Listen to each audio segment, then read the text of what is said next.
আসসালামু আলাইকুম, Nazin cook and vlog. আজকে আমি শেয়ার করব সবার অনেক বেশি পছন্দের রেসিপি, সেটা হচ্ছে চটপটি। আর ফুচকা হচ্ছে বাংলাদেশের অন্যতম ফেমাস স্ট্রিট ফুড। চটপটিটা সবাই বাইরে খেতে পছন্দ করে, তবে এই চটপটিটা যদি বাসায় রান্না করা যায় তাহলে কিন্তু অনেক বেশি খেতে মজা লাগবে আর স্বাস্থ্যকরও হবে। যে কেউ এই রেসিপিটি একবার দেখলেই করে নিতে পারবে, এমন একটা সহজ রেসিপি। আশা করছি আমার আজকের রেসিপিটি ভালো লাগবে।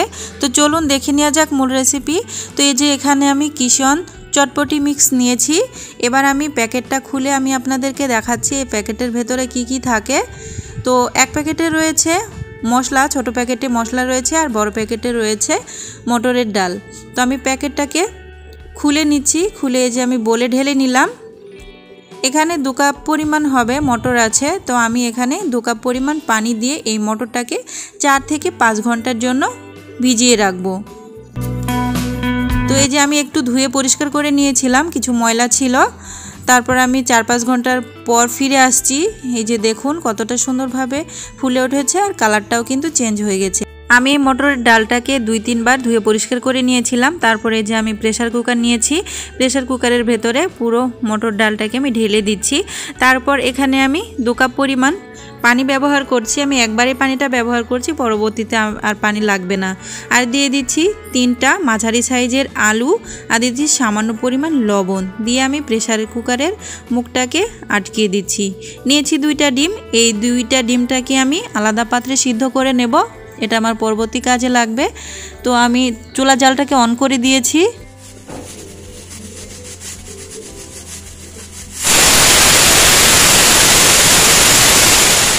আমি 6টা সিটি দিয়ে নিয়েছিলাম, তারপর চুলার জালটাকে অফ করে দিয়েছিলাম। কিছুক্ষণ রেখে তারপর আমি ঢাকনাটা খুলে দেখাচ্ছি। দেখুন কতটা সুন্দরভাবে সিদ্ধ হয়ে গিয়েছে। আর এর ভেতরে আমি আলুগুলোকে একটা কাঁটা চামচের সাহায্যে ম্যাশ করে নেব। আমি আলুগুলোকে খুব বেশি গলিয়ে দিইনি, একটু আস্তে আস্তে রেখেছি, তাহলে কিন্তু খেতে ভালো লাগবে এই জন্য। তো আলুগুলো ম্যাশ করা হয়ে গেছে, আমি চলে যাচ্ছি পরবর্তী স্টেপে।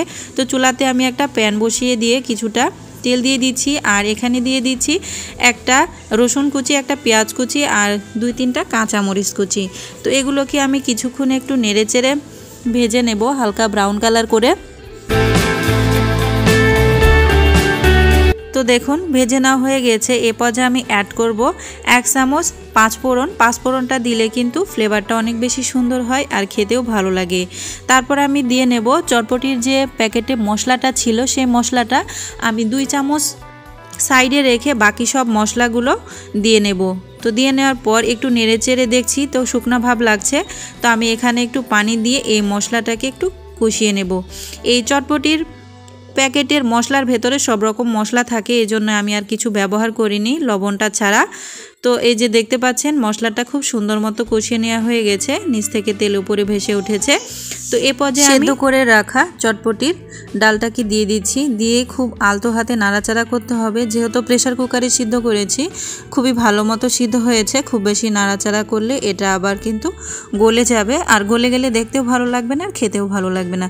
তো এক পর্যায়ে দেখুন জাল করতে করতে অনেকটা গ্রেভি হয়ে গেছে। তো আমি চুলার জালটাকে অফ করে দিচ্ছি, আমার রান্নাটা হয়ে গেছে। আমি পরবর্তী স্টেপে চলে যাচ্ছি। তো এই যে আমি বলে কিছুটা তেঁতুলের আচার নিয়েছি, আপনারা চাইলে এখানে আস্ত তেঁতুলগুলো নিতে পারেন। আর এখানে দিয়ে দিচ্ছি কিছুটা গরম পানি। গরম পানিটা দিয়ে আমি তেঁতুলগুলোকে খুব ভালো মতো একটু নেড়েচেড়ে মিশিয়ে নেব। আমি বিচি থাকা অবস্থায় আচার করেছিলাম, এজন্য একটু চিপে চিপে বিচিগুলোকে আমি ফেলে দেব। বিচিগুলোকে ফেলে দিয়েছি। এবারে আমি অ্যাড করব যে মশলাটা রেখেছিলাম 2 চামচ, সেই মশলাটা। তো মশলাটা দেওয়ার পর এটাকে খুব ভালো মতো নেড়েচেড়ে মিশিয়ে নিতে হবে। তো মিশিয়ে নেওয়া হয়ে গেছে। এখানে আমি অ্যাড করব 1.5 টেবিল চামচ পরিমাণ চিনি। যেহেতু আচারে চিনিটা দেওয়া ছিল, এজন্য আমি কম চিনিটাই ব্যবহার করলাম। তো ওটা রেডি হয়ে গেছে। এখানে আমি নিয়েছি ডিমের কুচি, নিয়েছি শসা, নিয়েছি কাঁচা পেঁয়াজ, মরিচ, আস্ত ডিম। এখানে আপনারা চাইলে ধনিয়া পাতাটাও অ্যাড করতে পারেন, তো আমার ধনিয়া পাতাটা ছিল না, এই জন্য অ্যাড করতে পারিনি। তো আমি একটা বলে চটপটি নিয়ে শসা, ডিম, মরিচ কুচি দিয়ে ফেলেছিলাম। আসলে আমার ওই সময় যে ক্যামেরাটা অফ ছিল বুঝতে পারিনি। আর উপরে আমি দিয়ে দিচ্ছি কিছুটা তেঁতুলের টকটা আপনারা আপনাদের পছন্দ মতো দিয়ে নেবেন। আমি যতটুকু খাবো ততটুকু দিয়েছি। এবারে দিয়ে দিচ্ছি ফুচকা। আপনারা এই ফুচকার পরিবর্তে চাইলে নেমকিটাও ব্যবহার করতে পারেন, নেমকি দিলেও কিন্তু খুবই বেশি ভালো লাগে। তো আমি এর উপরে দিয়ে দিচ্ছি কিছুটা চানাচুর ভাজা, তো এগুলো দিলেও ভালো লাগবে। এবারে একটু নেড়ে চেড়ে আমি মিশিয়ে নিচ্ছি। তো এরকমভাবে যদি ফুচকা আপনারা বাসায় তৈরি খান তাহলে রেস্টুরেন্ট বা যে কোনো হোটেলের ফুচকাওকে কিন্তু হার মানাবে। তো আমি একটু পরিবেশনের জন্য মানে ভালো লাগার সুবিধার্থে একটু ডিম দিয়ে নিচ্ছি। আমি একটা ডিমটাকে মাঝখান থেকে কেটে ফালি করে নিয়েছি। দেখুন দেখতেও কতটা সুন্দর লাগছে আর খেতেও কিন্তু ভীষণ মজা হয়েছিল। আমি আমার পাশের বাসার আন্টিদেরকে দিয়েছিলাম, তো ওরা খেয়ে খুবই প্রশংসা করলো। আর আপনাদের বাসায় যদি মেহমান আসে এরকমভাবে চটপটি বানিয়ে দেবেন, তাহলে কিন্তু তারা খেয়ে আপনার প্রশংসায় পঞ্চমুখ হবে। তো বন্ধুরা, আমার আজকের ভিডিওটি আপনাদের কাছে কেমন লেগেছে অবশ্যই আমাকে কমেন্টস করে জানাবেন। আপনাদের কমেন্টস পড়তে আমার অনেক ভালো লাগে। আজকের মতো আর কথা বাড়াবো না, এখানেই বিদায় নিচ্ছি। আল্লাহ হাফেজ।